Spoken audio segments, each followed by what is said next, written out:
the audience and, of course, at least from our panelists. So first of all, hello and welcome, everyone. Someone said, the true worth of a race must be measured by the character of its womanhood. Sipping Thoughts in partnership with Orient Square presents Women 2030, which is a panel discussion with Gen Z. This is part of a 4-part series that we're hosting in April and May and culminating now in June. Today is the final of the event, and the theme of the finale is womanhood. So we're going to talk today about what will be the place and position of women in 2030 in society. What will be her aspirations? What will be the expectations of family? Since time immemorial, the idea of a woman has been associated with her relationship of that of a man in the capacity of a daughter, a mother, a sister, and a wife. And if you look at it, even in a lot of our forms, you will see daughter of, DO, wife of, DO. So we see this is really, really permeating, and it's there in many. I remember even when I had to go and register my house, it had that question. So when will this change, and when will we be considered an independent entity? Is the woman of 2030 going to break these boundaries and move past the social construct of womanhood? It's trying to bring a lens into the future one more time and discover through this engaging panel discussion with Gen Z and the finalist of our 2-month journey. I'd like to now introduce you to Nitin Dhawan, who's the founder of Orient Square, to share his journey and his vision of this project. Thank you so very much, Sukirti, not just to give me the opportunity to speak now, but to make this event possible. I remember we started with an idea. We were wanting to give the new generation an avenue to be able to influence their attitudes in how they can be, to enable women, to be those independent people that we've always aspired them to be. So this was an amazing, amazing opportunity. And I think the journey has been so wonderful. The kind of responses, the level of interactions, the level of inputs that have come about are helping us form some very interesting articles and an entire campaign around this issue. So this for us is actually a starting point to go deeper and deeper into this. And I hope to see a lot more of this in the coming months in some variation, and another season of Women 2030 or 2035, soon in partnership with you. Fantastic. No, we're looking forward to it. I think it has been incredibly insightful. So this session is judged by myself, Nilfa Karmakar, who's the Miss Charity World 2022, who's wearing this very heavy crown. I've asked her that question, how heavy is the crown? And she still has to get back to me. She's the founder and director of Niyat Films and Niyat Studios. She was the Diadem Miss India 2020, most talented. And we've also got with us Mrs. Vimla Dorairaju, who is the CEO of Mums at Work, and she's a renowned expert in sales, customer service, training, and new business development. Wow. So we are going to be talking with also them and our 5 representatives, and these are our 5 finalists, because they've been actually on the last sessions, and we were so inspired by their answers that they are now in the final round. We will be crowning the winner. And so from our side, we will be also giving the crown to one of these 5 aspirants, or the winner of Woman 2030 today. So a little bit about Nilfa. She is an architect by qualification who loves films and videos, and it inspired her to become a filmmaker. She started off as a teenage YouTuber. She self-learned film direction and established her own production studio.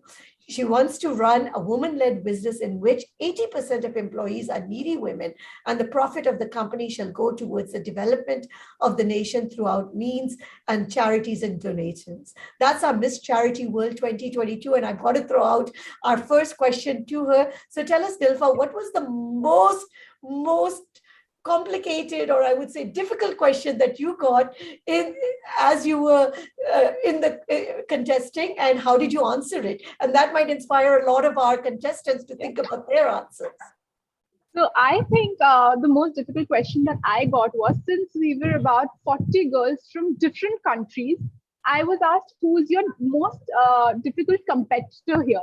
And as a person who supports womanhood and supports, that girls should help other girls, it was something that I couldn't answer that easily. So what I said was, the other person who was from India, I said that she was my biggest competitor, because India is known for very powerful ladies. If we go back to history, So I think in genetics, we have that power in us to accomplish any goal that we want to, whether it's fighting the Britishers or whether it's building a company like I have. So I think I, along with her, have heredited that power from our nation. And so that's why I do not have to compete with her. I just have to use my power as well. Fantastically well said. I hope all you contestants heard that we are not competing. We're all here and we're all winners. But I definitely want to know from all of you, if you think you have a competitor here, that's the competitive spirit in me coming out. We've also got with us Vimla. She's an alumnus of the prestigious Lady Shri Ram College and IIM Bangalore. She's a natural leader who's credited with building Club Mahindra brand, establishing the customer service function of Sterling Resort, and has led several startups throughout her initial phase. Vimla, I'd love to ask you, what do you find is one of the biggest challenges facing women today? Women. Oh, I love it. A one-word answer. Please do tell us more. So I do believe in today's day and age, it is quite different when I started out, but in today's day and age, women are doing anything and everything that they aspire to do. So I think the biggest challenge facing women is for them to get out of themselves and believe that they can do what they want to do. So that's why I said women, because it's each individual who can. I mean, there were times when women could not do something because of social, norms and so on. But today, if you want to do anything, you can do anything. There are women who are cycling around the world by themselves. There are women who are, in every field achieving greatness. So it's possible as long as you want to make it happen. Now, Vimla, another question. Have you seen the perception of women change, and has it evolved throughout as you've been in the corporate world? Certainly. Let's say about 25, 30 years ago when I came into Chennai, if you walked into a big corporate, and Chennai was a fairly traditional city at that point of time, the only women were secretaries. You didn't have women in any cabins, so to speak. I remember walking, I was in sales, and that was like path-breaking at that point of time. And I walked into these factories and you would have, everybody turning around because they hadn't seen a woman in the office. So yes, that has changed. And, today women are all over the place. But the fact remains that it still is a challenge getting enough of women on boards. There's a scarcity of women on boards. There's definitely the percentage of women in higher positions at different industries is much less than it should be. So it has changed a lot, but there's scope to grow. Fantastic. I'd love to also ask the audience the same question. What do they think? What is the biggest thing in terms of the perception of women? How do you see it has evolved? And how would you like to see it evolve? Nilfa, a question to you. As a new generation woman, you are very close. I think you will probably identify, and the Gen Z definitely identifies with you. What attributes do you want to be recognized for? I honestly want to be recognized for someone who is courageous enough to step into a men's oriented business, because I have done that. But I have faced challenges on the way, specifically when it's a girl in her 20s living in a city like Delhi. We all know the perception that Delhi has. So I want to be known as someone who's courageous enough to step into a men's world at a very young age. Wow, fantastic. And this is the question that we're going to start with, and we're going to start with our panelists. We're going to start with Ridhima. She's from class 12. She's from Bhavan Vidyalaya in Panchkula. She's passionate about speaking out against social issues such as gender inequality and homophobia. So, Ridhima, to you, in 2020, what all attributes do you think the society will consider appropriate for recognizing you as a role model woman? So first of all, it's so terrifying to think that 2030 is only 8 years away. Time has passed by so quickly. And in 2030, it's very possible, and I say because I completely believe in myself, that I will be the role model woman that this question speaks of. But what will be those attributes in me that the society considers a role model's attributes? I like to believe that that I'll be confident, I'll be comfortable in my skin, I will inspire others to be themselves. Society in 2030 will be filled with the new generation. And I believe we will be valuing individualism over everything else. And I want to inspire, and I will inspire others to be unapologetically themselves. So I believe that's what will make me a role model.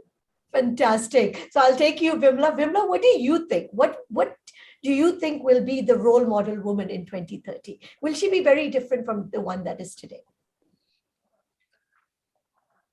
I would think that today's woman, at least I'm talking from, I have a daughter who's 25, 28, and I see her able to do whatever she wants to do. I see her not buckling to societal norms, of being able to express herself clearly and be the person she wants to be. And many of her friends I see who are doing all kinds of things which are very, very different today from our days when it was doctor, lawyer, engineer, and so on and so forth. So I don't see, as Ridhima said, it's just 8 years away. I don't see a huge difference from today, but I certainly see women speaking in their mind, doing what they want to do, and realizing their dreams, achieving all their dreams the way they want to, without the pressure that is there. However, I would like to say, when we are discussing today, there are women and there are women. So we are all privileged to be in the position where we can talk, discuss, and so on. But there are the women who are not. So one thing that we need to look at as we're discussing, are we talking about the privileged set of women who are educated, who are in the world, who traveled, who've seen the world, or are we talking about that single woman in some remote village somewhere? Can we equate the two? I think we need to think about that. Very, very interesting and very well put that, maybe we still have two different sets of women that we are looking at. We'll also take the view right now from Radhika. Radhika, go ahead. Love to understand your view on this issue. Definitely. So I feel this is a wonderful question. It's also misinterpreted a lot of times, but I feel that in now a lot of women are empowered, but by 2030 I think the population of the empowerment will increase. More and more of women will become aware that yes, we are there and we can achieve what we want to. It's up to us.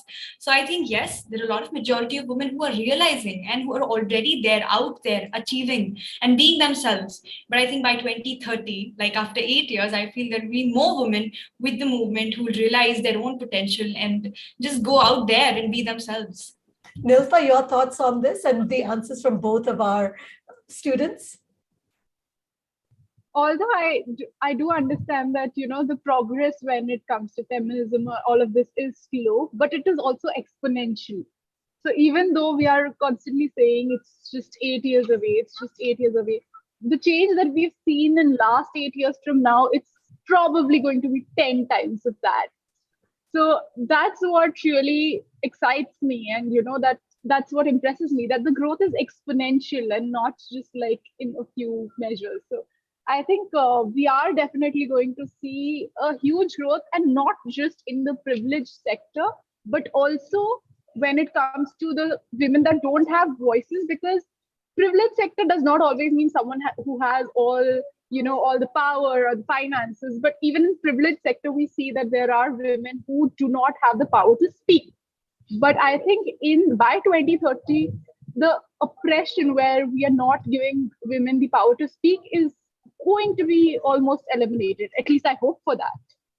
Well, we hope so too. We're going to take this conversation forward, and the next question is going to be to Lavanya, who's a 12th grader from Bhavan Vidyalaya in Panchkula. He is also passionate about equality, music, and philosophy. So, Lavanya, to you. If you or your team is being led by a woman as a boss or a mentor, what extra qualities do you expect her to bring to the table which a man might not? Now, the qualities that I would expect her to possess as opposed to a man would be that she would be able to overcome more challenges than an average man could, since a woman in almost every culture have fought for everyday things that are taken for granted by someone of the male gender. She would be more likely to believe in a low performing team and not losing faith because she knows how it feels to be put down socially more than a man would in almost every culture. Now the third quality would be awareness to recognize general gender related stereotypes and possessing the resolve to bring them to light. I say this because the average person of the female gender faces more of these problems compared to a person belonging to the male gender and would be more aware of these issues. So my expectations would be higher from her. Now, this was why I think this might have been a trick question, because why do we still expect that women, when they're in the same type of leadership position, should bring extra qualities? I'd love to hear from you, Vimla. This expectation is still there that, yes, we have to wear the crown on our head and we have to do more. Vimla, I'd love to hear your thoughts on this. I think, again, it's the woman itself. When you are in a man-dominated world, and I was for most of my working career, you put the pressure on yourself that you need to compete and be better, right? So that pressure keeps coming on. And I think from a qualifications point of view or an ability point of view, in most jobs, women, are equal to or better than men. The pressure or the problem is when they have to balance different wheels of their life. And that's where men have the advantage, because they can't balance. They can balance, they can just get away and run away from home and it's fine. So that's where the challenge happens. And the expectation from, say, the corporate or wherever you're working is that those things don't count. So the woman has to bring her 100% into her 100% at work, and the other things don't count. And I think that's where it differs. Otherwise, from a qualification or ability point of view, there's no issue. The second thing I think that women do bring into corporate life is they are better leaders, because they use an approach which they use with their family, which they use with their children. They are coaches rather than bosses. And I think that is a very valuable thing that women bring into the corporate world. Fantastic. Very well said. I think I was just reading, I think this week the IAS results came out and the top 3 or 5 were all women. So again, kudos. So when you talk about qualifications and you talk about academics, I think we're right there and we're showing that in almost every career and profession. But I think the corporate world is also beginning to realize that. I'd love to hear the rebuttal from Bhavleen.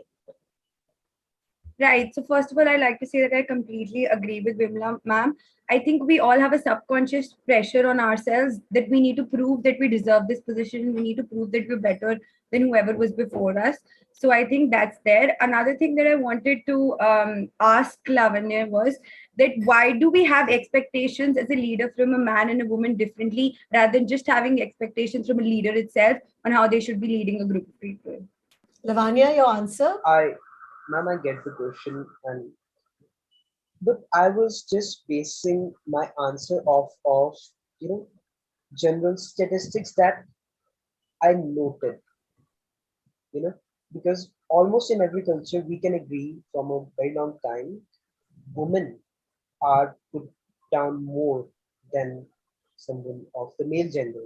So, of course, my expectations would be more, let's say more, from a person of the female gender. And I think this is a good time to also throw this question to the audience. Is there bigger expectation from women when they're leaders? And Nilfa, I'll take that and give you that question before I move on to our third question to our panelists. I think there's a reason why women are expected, because this is something I've seen from my mother. She's also a businesswoman. She is the one who cooks breakfast for us, and she is the one who takes care of me when I'm sick. So I think women have been portrayed as these, people, I would say humans with superpowers who are able to manage multiple things. And whether it's through media, because I'm from that media background, I'll talk a little bit from that background. So in media also, we are constantly, when we're talking about feminism or women, we show that women are great multitaskers and we can do a lot of things at once. We can do a lot of. So since this is something that has been portrayed for so long, even men have this in their mind that if I'm doing one job well, then I should be, said that congratulations, you've done this job so well. But if a woman is not doing at least 3 jobs at once well, then it's just not good enough because she's supposed to do 3 jobs at once. Yes, the societal expectations. We'll take the conversation forward. I want to just come in for this one. Oh, go ahead. I just want to add, yes. So I would expect not something more, but something different. So it's not a question of whether you can do 3 jobs well, but the fact that you can do 3 jobs and a man may not be able to do 3 jobs. The expectation could be different. The kind of empathy, compassion, maybe the creativity one is able to bring, the drive one is able to bring. It's likely to be different. And I feel that it's okay to recognize the individuality or the traits that a woman may have, which may be actually better suited to certain leadership jobs, rather than to expect that they're able to do better than a man. So it's just different. That's how I'm looking at it. If I can add to that, Nitin, I think we've gone past the feminism age where we have to prove that we are equal in every way. I think it's important to prove that we are different. And we bring different things to the table, and we need to use that, and other people need to recognize that. It's not that you have to be able to do everything that a man does. It's that you have to do the best that you can do, and that should be recognized. So, and I think this is the new phrase, right? Different but equal is really, really catching up. That's like the new hashtag. Gauri, we're going to take the conversation forward with you. You're a 12th grader from Bhal Bhavan Public School, an aspiring poet and a writer, and she's an excellent public speaker. So that has already set the bar really high. She's versatile as she's a person of sports, letter, and arts. So, Gauri, to you the question. As a woman, what qualities do you think makes you fit or more apt to sustainably run the world? And this is a very apt question because we've seen, at least in the COVID times, the women have been especially apt, especially a lot of the PMs around the world at running their countries. So go ahead. Would love to hear from you, Gauri. Thank you, Sukirti ma'am. And when we talk about the qualities I would like to share, I realize the crown of qualities is not so heavy because it all comes naturally. And I have this quote, I read it somewhere. It says that keep your eyes on the stars and feet on the ground. And I realized that being connected to my roots, the earth has given me a lot, has sheltered me for some 16 years. So it all comes from inside and makes me nurture it well and more enough. Also, I know it's well agreed that people say women have faced a lot. But when I think about it, I think that women have faced a lot, but there are positive things also. Like I'm here and I'm presenting myself in front of a great panel of women and men here also. So being optimistic is really important, and we can dance the climate changes away, the pollution away, and anything away with optimism. And also when we're talking about optimism, I realize that with optimism comes gratefulness, a thank you, and this value of gratitude, which is really important. So gratitude is also something that we need to sustainably run the world. And I'm looking forward to the women of 2030, and I'm open to rebuttals from my friends and not competitors. I'm going to give this question first to Nilfa because she's Miss Charity. So that's why I'm going to give it to her first. So what do you think are the qualities that will make a woman or a man, I would say, more apt to sustainably run the world? This is something I've been saying for so long. I think since I was 12 or 13 years old. I think qualities are not different for a man or woman. The qualities that any human being should have is working hard and being kind. Like both of these qualities, I personally feel have such huge repercussions, which are not instant, but has a long-term effect. And a lot of us think, sometimes being rude shows power, or sometimes, working smartly and taking the shortcut might give you a longer goal or a good goal. But I feel that the end thing that everyone should concentrate on, the two qualities, is just working hard and being kind to anyone and everyone, irrespective of their gender, their caste, their background, anything.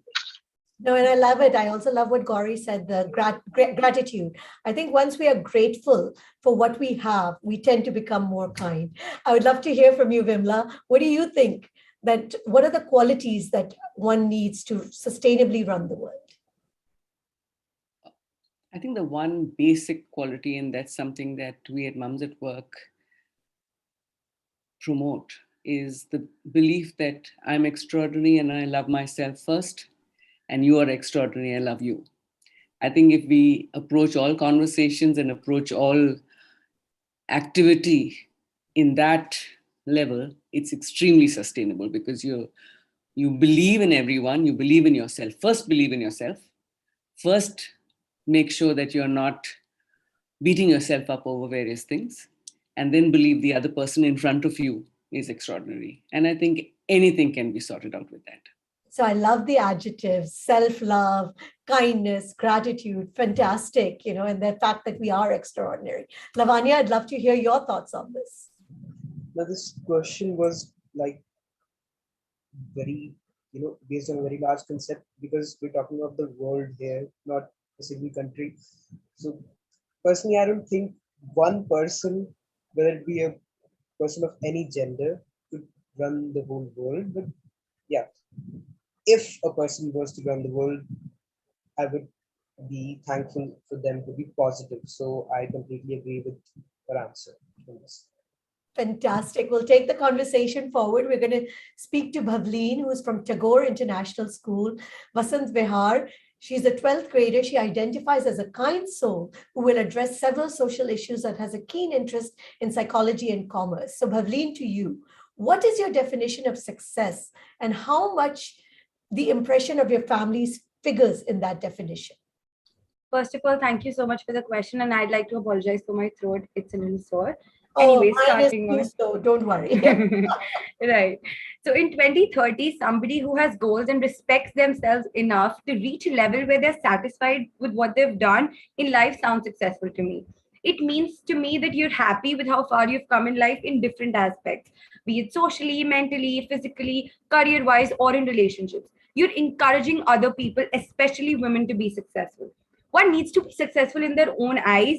You can be financially independent, inspire those around you, and you know how much influence you have over other people.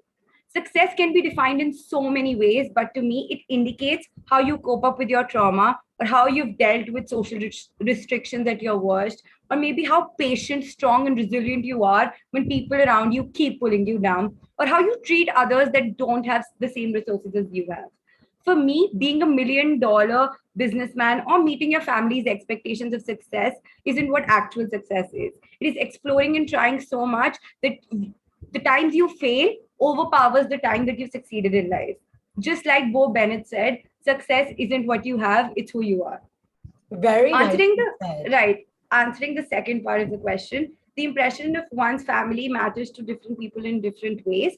So from a 25-year-old me, my family would expect me to probably meet my basic needs financially, know how to cook food, take care of the house, my in-laws, the kids, and maybe have a husband who earns more than me, and we're meeting the society's standards.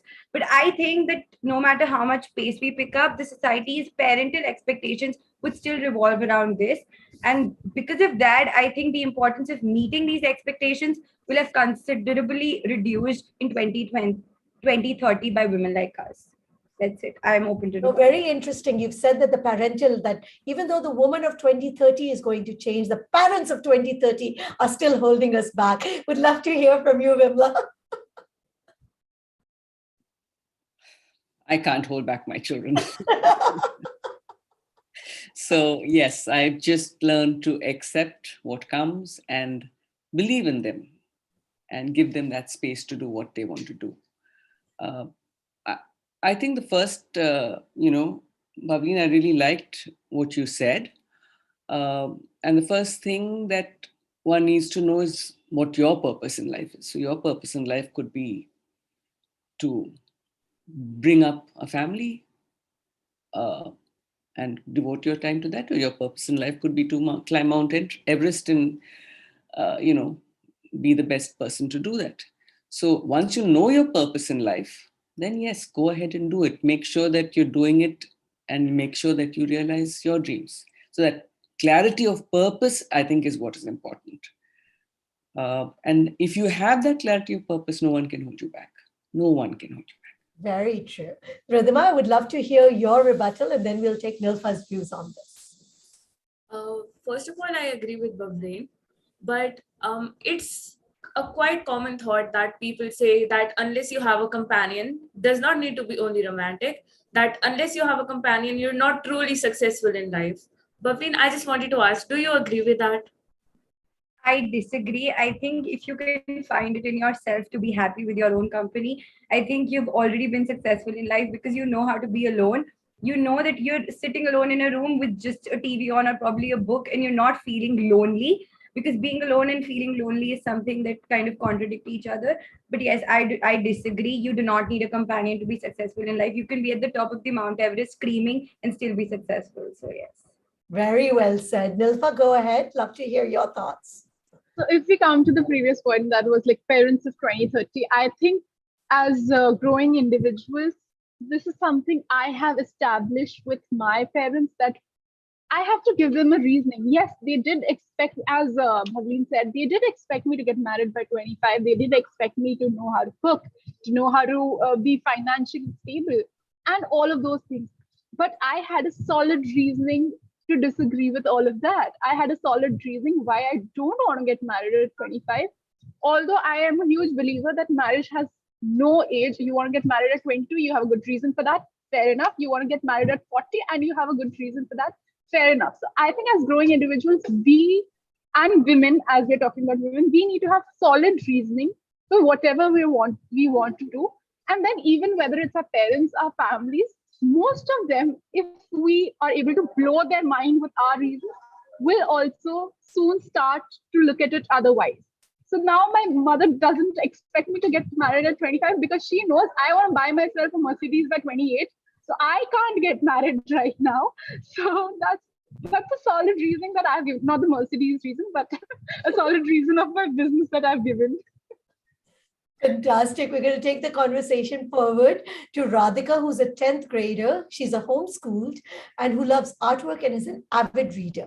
So, Radhika, the question to you, in 2030, if you had the opportunity to program the attributes in your life partner, what would they be and why? I think the attributes that I would like to find in my partner is the one who embraces and accepts my strengths, my flaws, and my abilities.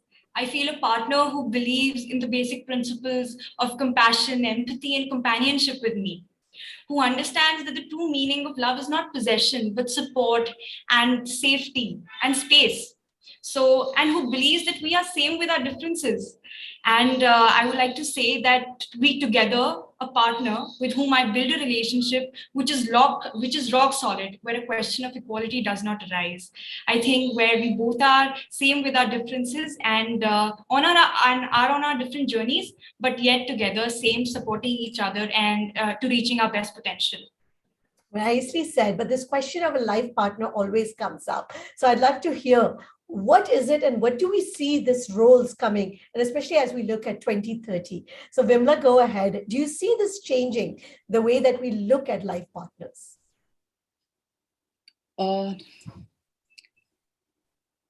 I think life partners, and as Radhika aptly put it, being able to follow your journeys and support each other is what is the best in a life partner, right?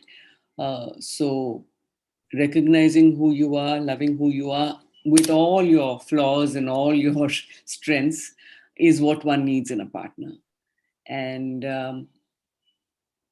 I think that is happening today because the youth of today don't have these preconceived notions, I think, that you should be like this and you should be like that. So I think it's happening today, and I think that change will happen by 2030 for a lot of people, where your partner accepts you as you are and allows you to be who you are and loves you for who you are.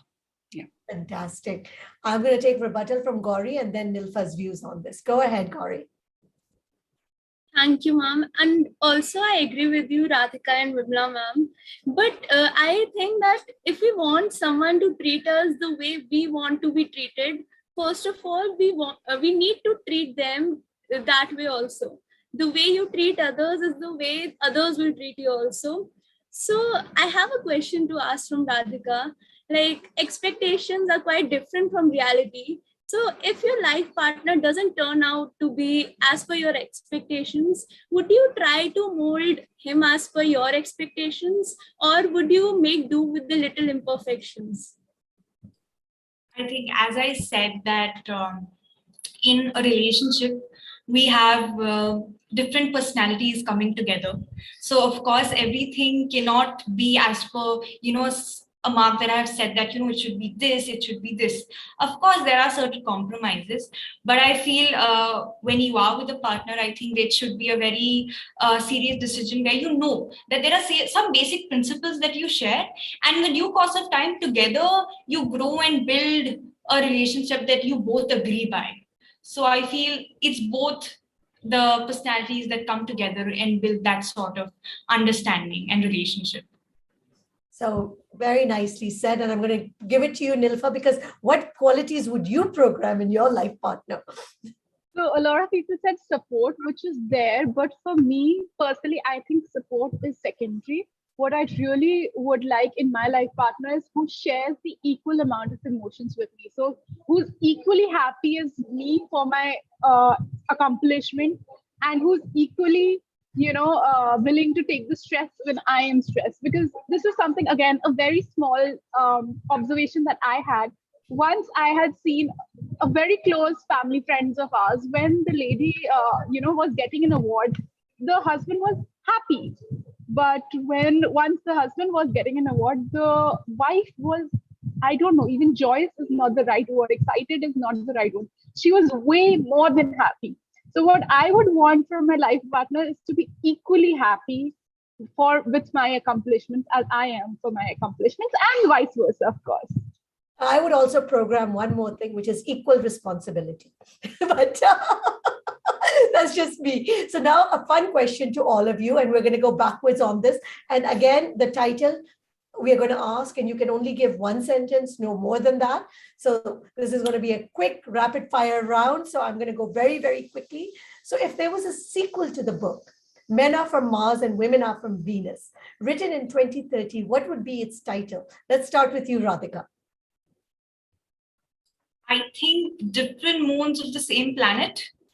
Nice, very nice. Let's go to you, Bhavleen. I'm not sure, but probably Mars and Venus from the same galaxy. Gauri? Ma'am, it would be when men were from Mars and women were from Venus, I was the astronaut. Okay. Lavanya? Men and women, two sides of a coin. And Radhika? Radhika already said it. I think this. I just said it. Oh, someone else is left. Yes. I think I am left. Vidima. Oh, Yeah. Go I ahead. think it would be named, but their home remains the earth. ah, very nice. And so, Vimla, how would you name this new book in 2030? I would say stars traveling together in the same direction, not round and round. And Nilfa? I think it would say, but they were both from the same space. And how about you, Nitin?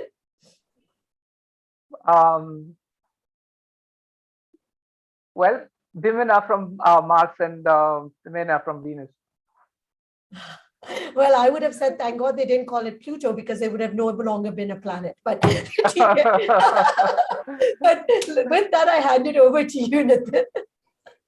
All right.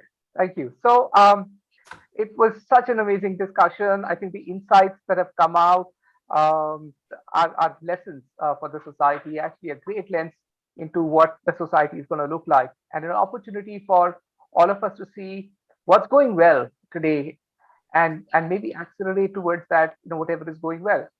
And also to be able to look at what are the things that are not going so well, and to be able to introspect and see what we need to do differently so that we don't end up where we don't want to end up. So we also had a survey on the same topic with hundreds of students. We had 150 plus students participate in this, and not surprisingly, the results of the survey are fairly aligned with what our participants have spoken about today. So here is a peek into what the survey said. Now, 1 second. Is it visible? Yes, it is. The Motherhood survey summary? Yes. Yeah. All right.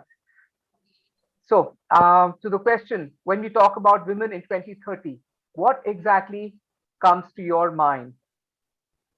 So the aspect about freedom and liberation, a woman who's free to choose whatever she wants to do. That's 45 or 46% of the respondents. And the other 25% said a woman who can have it all without struggling with family and society. And those are the two clear themes that came out today as well. To the question, what would be the parameters of success for a woman in 2030 from her personal perspective? So how would, one want to see that, I think of myself as successful because I have the ability to choose my path without a social bias. Another something that came out so clearly today. And freedom from the constant need to prove her worth and being valued for who she is. And freedom from stereotypes that society perpetuates for women. So all of them, are equally important. And surprisingly, what we see today, the successful balance between career and home life, that is going really down in its choice. Which of these traits that women bring to the table would they want to be recognized in corporate or career by 2030? Okay, this one was actually surprisingly different, that she can be fiercely determined to achieve her goals without being labeled difficult or opinionated. So that actually didn't come out, as much in the discussion today, but this is a very interesting aspect. That she can be an excellent example of work-life balance, and that they need not be seen as soft and incapable of taking tough decisions. So that's still a concern which a lot of people still carry. But this the one which is about 50% of being fiercely determined to not be labeled as difficult or opinionated. So they want to change an opinion that is carried in the workplace. It's pretty insightful. Which of these values women add to the society they want to be celebrated by? Something that Nilfa also answered in the very beginning. So this one said more than 50% people said women's productivity adds to the economic prosperity and improves the quality of the workplace. Improves the quality of the workplace and the family life. And about 21% people said they can choose to have economic independence and also give that up if their family needs or demands so. So I think somewhere the economic productivity is weighing heavy on the minds of the society, on how they would like to be recognized and celebrated. Now, a couple of subjective questions. Do you think that women by the year 2030 would be as emancipated as they wish to be? So the response to this is that it has changed. Things have. Women are being respected for their knowledge and talent. Yes, the improvement has started to happen, but they are not expecting a drastic change in the way the society is looking at them. The conditions will be better. So the change is the way it's emerging is that the change in the minds of the women themselves is far faster and exponential, and the society and the family is going to be lagging behind a little bit, from how it's appearing. What are your aspirations for a woman in 2030? Yeah, the woman in 2030 will have the choice to choose and pave the path for her life. So freedom and freedom of choice, freedom of taking on what they want to do, and she can reach the heights of her career, even inspire people around her. So a woman can be whatever she wants to be, and even influence the people among her. So the shackles are open now. I love it because I think this really defines what we would say is the woman of 2030. And this is the aspiration that she will have the freedom to choose and pave the path of her life. And no one has the right to force her and to become whatever because of their opinions, but she can actually live her life according to her opinions. So I love that. And I think that really sums up what and who we wish the woman of 2030 to be. I would love to hear your closing remarks, Vimla. Do you think would be the woman of 2030? I love the first slide, I think first or second slide, because what we believe in is that a woman should have it all and have it all completely the way she wants it. So being able to balance family, career, aspirations, physical health, mental, emotional, everything, and have it all is what we want to do, one woman at a time. And I feel that that's going to happen. Fantastic. What about you, Nilfa? What do you think the woman of 2030 will be like? I think women of 2030 will be like someone who speaks up for themselves, doesn't hold back any thoughts or emotions that she has because of societal norms, and someone who's just empowered to do whatever she wants. Fantastic, fantastic. I hand it back to you, Nitin. I know you want to play a video, and then we will be announcing the winner of this exciting series that we've had, the Woman of 2030. Yes. So before I go, just one comment from my side. So, in terms of what we feel that we still need to improve. So what's emerging clearly is that the women themselves are able to liberate themselves. They're able to see themselves as someone, who can do, who should do whatever they feel like doing without feeling the societal pressure. But the society and the family doesn't seem to be actually, catching up with how the women are feeling. So I think that's an aspect which needs to be strengthened. The influence on the family and the society to keep up with how the women are seeing themselves. So that's a space which will emerge as an opportunity to look at.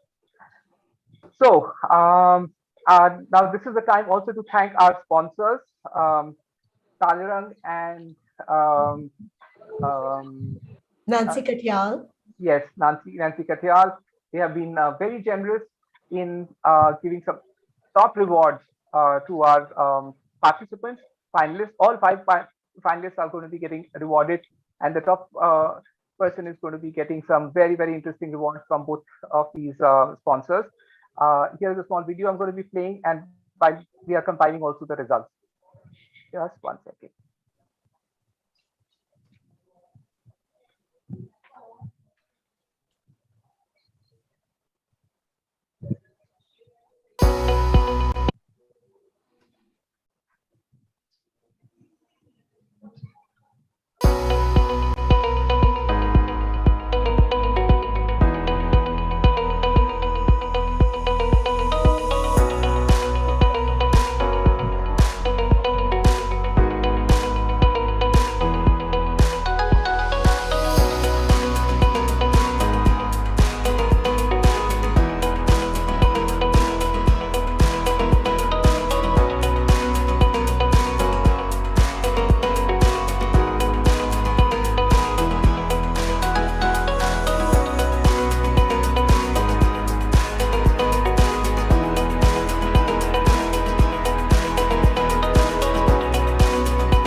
All right.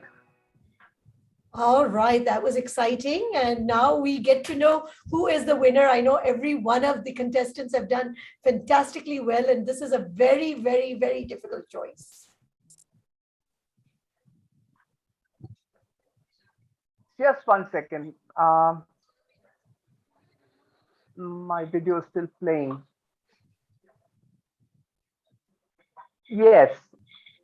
Okay. Any guesses? Our results are out, by the way. Very, very tough. Yeah, they were all so very good today. Okay, so we've got selected the top two. So in true pageant style, we'll go for the number 2 first. So the number 2 candidate for today is Gauri. Yay! Thank you so much. Sorry. And the number 1 candidate is Bavleen. Thank you. So Gauri and Awesome, Mavleen, sir. we'd like to hear your closing thoughts on the woman of 2030 as we end for today. Go All right, ahead. I go first. Yes. So I think I really enjoyed the different opinions and the different views. I think we have people here from all age groups. So I think that definitely helped with we got opinions from different age groups and different people. It was very fun to talk to all of you and meet all of you. And I think it's so empowering to be a part of such discussions because you kind of learn so much and you see yourself in a better way when you're kind of imagining your future. So thank you so much, and it was really fun to be here. And Thank you, congratulations Vimla to ma'am, you again. ma'am and Nilfa ma'am, and even Nitin sir. Thank you. Go Amazing. ahead. Come on, we'd love to hear from you, Gauri. Yes, I'm really glad I won this, and I'm glad I was a part of this, because at first I thought, like, yes, it's about women 2030. So what will be the women of 2030 like? And till we read this last finalist discussion, I realized, oh, the women of 2030 includes me also. So it was really a great chance for me to present myself and also learn from the varying opinions of the people out here and meet so many renowned people. Thank you, Nitin sir, Sukirti ma'am, Vimla ma'am, and Nilfa ma'am for dropping in your opinions also today, and all the panelists who are here, who have guided me till here, and for your beautiful insights. Thank you so much. So once again, congratulations, Mavleen and Gauri. Nitin, your closing words as we end for today.